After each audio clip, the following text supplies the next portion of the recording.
ምንድነው ስለጠቦት አመለጠኝ ምን ስለጠቦት በዚህኛው በኩል ነው ተከተለኝ እስኪ ና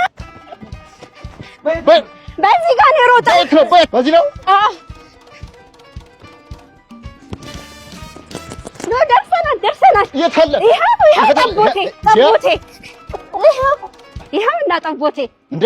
ጠቦት ነው አላሉ እንዴ ለኔ ጠቦቴ ነው ምን ይሄን የመሰለ ዶሮ ደግሞ በዚህ ኑሮ ውድነት ምንድነው የምትለው እንዴ ይሄ ደግሞ ምንድነው እንዴ ይሄን አውቁም እንዴ ኮምፓስ ፕሮፐርቲ ነው በ10 ወር ጊዜ ውስጥ ገንብተን ያጨረስነው ኧረ እባክህ እንዲሁም በካሳንቺስ በቦሌ አስላት እጅግ ዘመናዊና ቅንጡ የሆኑ አፓርትመንት ቤቶችን በሚገርም ዋጋ እየሸጠን እንገኛለን ኧረ እባክህ እና በዶሮ ይቀይሩኛል እንዴ ሂጂ ምን ያማታል እንዴ ለበለጠ መረጃ ከታች በምናስቀምጠው ስልክ ይደውሉልን